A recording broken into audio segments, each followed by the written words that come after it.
वर्ष 1664. ना क्रेन, ना कॉन्क्रीट मिक्सर, ना पाणबुड्या, ना सॅटेलाइट मॅप्स. आणि अशा काळात एका राजाने एक इम्पॉसिबल स्वप्न पाहिलं. एका अशा बेटावर किल्ला बांधायचा जिथे साधा पाय ठेवायला जागा नाही, जिथे लाटांची ताकद मोठे खडक खोडून टाकते. आज आधुनिक मुंबईत समुद्रात पूल बांधताना हजारो कोटींचे मशीन लागतात, पण 350 वर्षांपूर्वी छत्रपती शिवरायांनी समुद्राच्या छाताडावर हा सिंधुदुर्ग कसा उभा केला, त्यांनी पाण्याच्या खाली पाया कसा भरला, दगड एकमेकांना जोडले कशाने, सिमेंटने की आणखी कशाने. आजचा व्हिडिओ फक्त इतिहासाचा नाही तर त्या अंडरवॉटर इंजिनिअरिंगचा आहे, जे पाहून आजही जगातील मोठमोठे इंजिनियर्स डोकं खाजवतात. तयार राहा, कारण हे रहस्य तुम्हाला थक्क करणार आहे. किल्ला बांधायचा तर जंजियासारखा, जो कधीच कोणाला जिंकता आला नाही. महाराजांना असाच एक अभेद्य जलदुर्ग हवा होता. त्यांनी जागा निवडली मालवण किनाऱ्यापासून काही अंतरावर असलेलं कुर्टे बेट. पण एक मोठी अडचण होती. हे बेट साधं नव्हतं. हे एक मोठं खडक होतं जे भरतीच्या वेळी पाण्याखाली जायचं आणि ओहोटीला वर यायचं. इथले खडक निसरडे होते. तिथे काम करणं म्हणजे मृत्यूला आमंत्रण होतं. महाराजांचे मुख्य आर्किटेक्ट, जे स्वतः पोर्तुगीज इंजिनियर्सनाही भारी पडायचे, त्यांनी ही जागा फायनल केली. का? कारण इथला खडक इतका टणक होता की तोच किल्ल्याचा नैसर्गिक पाया बनला. आता येतो व्हिडिओचा सर्वात महत्वाचा भाग. लक्ष देऊ नये का? पाण्यात भिंत कशी बांधायची? सिमेंट किंवा चुना पाण्यात वाहून जातो, त्याला सेट व्हायला वेळ लागतो. तोपर्यंत लाटा दगड पाडून टाकतील. इथे महाराजांनी आणि त्यांच्या इंजिनियर्सनी विज्ञानाचा वापर केला. त्यांनी वापर केला वितळलेल्या शिशाचा. इतिहासाच्या साधनांमध्ये उल्लेख आहे की महाराजांनी तब्बल 100 खंडी शिसे वापरले. प्रोसेस काय होती? आधी खडकावर पाया खोदला, तिथे मोठे दगड बसवले आणि त्या 2 दगडांच्या फटीमध्ये गरम उकळत शिसे ओतलं. पण शिसे का? लोखंड का नाही? इथेच खरी इंजिनिअरिंग जिनियस आहे. लोखंडाला गंज लागतो. गंजला की लोखंड फुगतं आणि दगड फोडतं, पण शिसे गंजत नाही. आणि दुसरं म्हणजे शिसे फ्लेक्सिबल असते.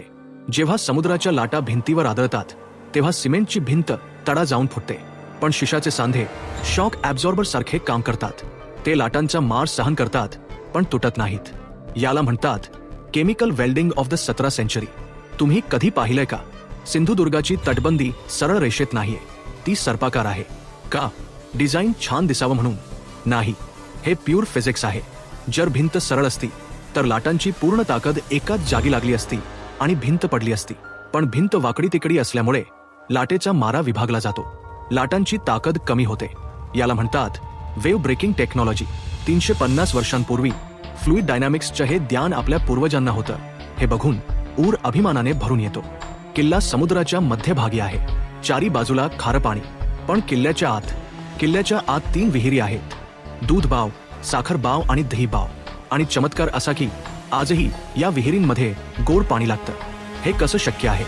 बाहेर खार पाणी असताना आत गोड पाणी कसं? हे जिओलॉजी आहे. महाराजांच्या इंजिनियर्सना माहित होतं की खडकाच्या खाली गोड्या पाण्याचे झरे कुठे आहेत. त्यांनी समुद्राच्या तळाशी नेमकं तेच पॉइंट शोधून विहिरी खोदल्या. मोगल किल्ल्याला वेढा देऊन बसले तरी आतल्या मावळ्यांना पाण्यासाठी कधीच शत्रूच्या पाया पडण्याची गरज पडली नाही. या किल्ल्यावर एक अशी जागा आहे जी बघून प्रत्येक मराठी माणसाचे डोळे पाणवतात. शिवराजेश्वर मंदिराच्या घुमटावर चुन्यात उमटलेले महाराजांचे हाताचे आणि पायाचे ठसे. हे ठसे कशासाठी? काही इतिहासकार म्हणतात किल्ला बांधून पूर्ण झाल्यावर कारागिरांनी महाराजांना विनंती केली की महाराज, हा अभेद्य किल्ला तुमच्यामुळे उभा राहिला, तुमची खूण इथे राहू द्या. ते ठसे आजही आपल्याला सांगतात की हा किल्ला फक्त दगडांनी नाही तर शिवरायांच्या जिद्दीने आणि दूरदृष्टीने उभा आहे. मित्रहो, सिंधुदुर्ग हा फक्त किल्ला नाही, तो एक पुरावा आहे की आपण भारतीयांनी विज्ञानात कोणाच्याच मागे नव्हतो. आज आपण परदेशातले अंडरवॉटर टनेल बघून वाव म्हणतो, पण एकदा कोकणात जा, सिंधुदुर्गच्या त्या तटबंदीवर हात फिरवा. तुम्हाला जाणवेल की टेक्नॉलॉजी आणि इंजिनिअरिंग 350 वर्षांपूर्वी सुद्धा आपल्या रक्तात होतं. तुम्ही कधी सिंधुदुर्गला भेट दिली आहे का? तुम्हाला तिथली कोणती गोष्ट सर्वात जास्त भावली? कमेंट्समध्ये नक्की सांगा. हा व्हिडिओ प्रत्येक मराठी ग्रुपवर गेला पाहिजे, जेणेकरून आपल्या मुलांना समजेल की त्यांचे पूर्वज किती ग्रेट इंजिनियर होते. जय शिवराय.